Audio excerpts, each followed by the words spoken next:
మద్గురుదేవులు శ్రీ లక్ష్మీదేవి సమేత అభయానంద స్వామి వారి పాదపద్మములకు ప్రణమిల్లుతూ మత నిరసన 3. ఎరిగేదే ఆత్మయనబడు ఎరగబడే దాన్ని నరయా నజ్ఞానంబౌ ఎరిగే దానికి స్థానము మురియుచున జ్ఞానమెడచి ఎట్లుండు నౌరా ఎరిగేదా తెలుపు ఎటు వచ్చితివీరా నిరతమొకరీతిగా పరిపూర్ణమున్నది నిరతమొకరీతిగా పరిపూర్ణమున్నది ఎరుక మరుపులు గాని పరిపూర్ణమయ్యుండు పరమ గురువరు కరుణ చేతను ఎరుక ఎప్పుడు లేదు చూడుము తరువులన వనమని నరీతివే తంతువులు పటమయ్య ఖ్యాతిగా ఎట్లుండు నౌరా ఎరిగేద దెల్పు ఎటు వచ్చితివీరా. జై నిజ గురుభ్యో నమః. మహాద్వైత కేసరయందు మత నిరసన ప్రకరణంలో ఈరోజు మనం 3వ మిత్రకందార్థం. పడుతరమైనటువంటి జ్ఞానం భగ్నమయ్యేటువంటి గురు కరుణ ఎలాంటిదో తెలియచేసి ఈ ఘటజల బింబమైనటువంటిది ఘటజలములు ఉన్నంతసేపే ప్రతిఫలిస్తూ ఉన్నది, లేనప్పుడు లేదు. అలానే నీ జ్ఞానం అనేది నీ ఉన్నంతసేపే ఉంటుంది. తనువు లేనట్లయితే నీ ఉండేదానికి ఆస్కారము లేదు అంటూ శిష్య ఎరిగేదే ఆత్మయనబడు ఎరగబడేదాన్ని నరయన జ్ఞానంబవు ఎరిగేదానికి స్థానము మురయుచు నజ్ఞానమెడచి ఎట్లుండు నౌరా ఎరిగదా తెలుపు ఎటు వచ్చి తివిరా. ఈ విషయాన్ని చెప్పు శిష్య, నాకు ఎక్కడి నుంచి వచ్చావు, ఎలా వచ్చావు, ఎందుకు వచ్చావు, ఏ కారణంతో వచ్చావు తెలియచేయి, లేకపోతే నేను చెప్తాను దర్శించు. ఎలా అంటే ఎరిగేదే ఆత్మయనబడు, ఏదైతే సర్వాన్ని గుర్తిరుగుతూ ఉన్నదో, సర్వానికి అధిష్టానమై ఏదైతే ఉన్నదో ఆ ఎరిగేటువంటి త్రికూట పర్వతము మీద త్రినాడుల మధ్య నీవార సుఖవత్తుగా ఏదైతే ఉన్నదో, దృక్కుగా సర్వాన్ని ఏదైతే పరిపాలిస్తూ ఉన్నదో, త్రిపుటి సంయుతమై ఏదైతే ఉన్నదో, పంచవన్యల మధ్యమున సువర్ణ శోభితమైనటువంటి మెరుపు తీగ ఏదైతే ఉన్నదో అది ఆత్మ. అది నిన్నెరిగేది, నీవెరిగేది అదే. ఎరగబడే దాన్ని దృశ్యాన్ని ఏమనుకుంటుంది, ఇది అది లేనిది అనుకుంటుంది, అది అజ్ఞానం మరుపు అనుకుంటుంది దాన్ని. ఏది ఈ ఆత్మనబడేటువంటి ఎరుక 24తో ఉండబడేటువంటి దాన్ని మరుపు అనేటువంటి భావనతో తీసుకుని వస్తూ ఉన్నది. ఇది కనిపించే దృశ్యం అనేది అది నశ్యమైనది అనేటువంటి భావనలో ఉన్నది. ఈ దృక్కు అనేది శాశ్వతముగా ఉన్నది అని అనుకుంటూ ఉన్నది. ఇది మతములు చెప్పేటువంటి బోధ.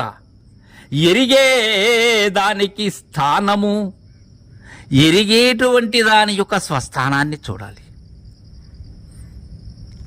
అయితే ఎరిగేటువంటి దానికి స్థానం మురయుచు అజ్ఞానమిడచి, ఆ దృశ్యం అనబడేటువంటి అజ్ఞానం ఏదైతే ఉన్నదో, ఆ తెర ఏదైతే ఉన్నదో దానిని విడిచి తెర లేకపోతే ఉన్న స్థానం ఎక్కడ శిష్య?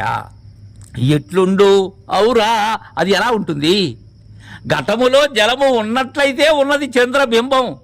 ఘటములో జలము లేనప్పుడు ఎలా ఉన్నది? అది తద్విధానంగానే దీనిని విడిచి ఆత్మ అనబడేటువంటి ఎరుక ఎలా ఉన్నది? నేననే చైతన్యం ఎలా ఉన్నది? ఈ మేను ఉంటేనే నేననే చైతన్యం, మేను లేకుండా నేననే చైతన్యాన్ని చూపగలవా? చూపలేవు. సావధాన చిత్తుడవై విను శిష్య. ఎరిగదా తెలుపు ఎటు వచ్చి తివిరా. నేను తెలియజేస్తున్నాను మద్గురుదేవుని దయతో. ఎలా వచ్చావు అనే విషయాన్ని నేను చెప్తున్నాను. అనాది నిర్వికల్పమైనటువంటి పరిపూర్ణ పరవాహ్యమునందు సంకల్ప మాత్రమున హృదించినటువంటిదే కానీ, సుషుప్తిలో మెలకువలాగా వచ్చినటువంటి వాడవే కానీ, తోపింపబడినటువంటి దానివే కానీ యథార్థము కాదు కదా. ఎరిగేదా తెలుపు ఎటు వచ్చి తివిరా. నిరతామొక రీతిగా పరిపూర్ణమున్నది ఎరుక మరుపులు గాని పరిపూర్ణమయ్యుండు. నిరతము ఏకరీతిగా ఉన్నదేది ములుగురుత సందులేక నీ ముందు నీ చుట్టూ అన్ని వైపుల పైన క్రింద నీవనే అడ్డుతెర తొలగిన పిమ్మట ఏదైతే యథార్థమై ఉన్నదో అది పరిపూర్ణం. ఎవరైతే యథార్థమో అది అని ఇది లేనిదని నీకు సంజ్ఞ చేస్తారో వారు గురువులు. అలా ఉన్నది పరిపూర్ణం. ఎరుక మరుపులు గాని పరిపూర్ణమయ్యుండు. అది 25, 24 కానటువంటి 26వది. అది జ్ఞాతతో కూడినటువంటి ఎరుక కాదు, జ్ఞాతరహితమైనటువంటి 24తో కూడినటువంటి ప్రత్యేగాత్మైన మరుపు కాదు, పరమాత్మ అయినటువంటి ఎరుక కాదది. ఎరుక మరుపులు గాని పరిపూర్ణమయ్యుండు. పరమ గురువర కరుణ చేతను ఎరుక ఎప్పుడు లేదు చూడుము. ఎరుక మరుపు గాని పరిపూర్ణమై ఉండేటువంటి పరమ గురు కరుణ చేతను. ఇక్కడ ఒక విషయాన్ని చెప్తాను శిష్య, గురువు పరిపూర్ణము వేరు కాదు అనేటువంటి భావన ఎందుకు పెద్దలు మనకు తెలియజేస్తారు అంటే, పరిపూర్ణములో ఏమీ లేదు, తద్విధానంగానే నిజ గురువులో కూడా ఏమీ లేదు. ఏమీ లేనివారే, ఏమీ అంటని వారే, ఏమీ కానివారే నిజ గురువులు. అలాంటి భావనతో గురువు పరిపూర్ణము వేరు కాదు అని మనకు పెద్దలు తెలియజేశారు, సిద్ధాంతకర్తలైనటువంటి వారు. అలాంటి పరమగురు కరుణ చేత ఎరుక ఎప్పుడూ లేదు చూడుము. వారి కరుణతో అయితే లేదు, నా వల్ల అయితే అది ఎప్పుడూ ఉన్నది. అది ఎరుక మరుపులుగా ఉన్నది, నానా విధమైనటువంటి నటనలు చేస్తూ ఉన్నది. అది ఏది?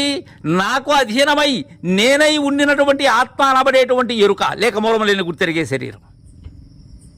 అది పరమ గురువు అయినటువంటి గురుకరుణ చేత లేదు చూడు అంటున్నాడు ఇక్కడ. దర్శించిన వారికి, అపరోక్షానుభూతి పొందిన వారికి, అది ప్రత్యక్షమైన వారికి, గురుకరుణ పొందిన వారికి సాధ్యం. అది అలాంటి సమర్థులైనటువంటి గురుదేవుని దరి చేరిన వారికి సాధ్యం. తరువులన వనమనిన రీతివే తంతులు పడమయ్యే ఖ్యాతిగా. ఇక్కడ ఇంకొక యుక్తి చెప్తున్నారు మనకు. వనము అంటే, అడవి అంటే ఏంటి? వృక్షములే. వృక్షములు లేదని అడవని ఎలా అనగలం? అలానే ఇంద్రియములు లేని దానిని దేహమని ఎలా అనగలం? తనువులు లేనటువంటి దానిని మూలము లేని గుర్తిరిగే శరీరం అని ఎలా అనగలం?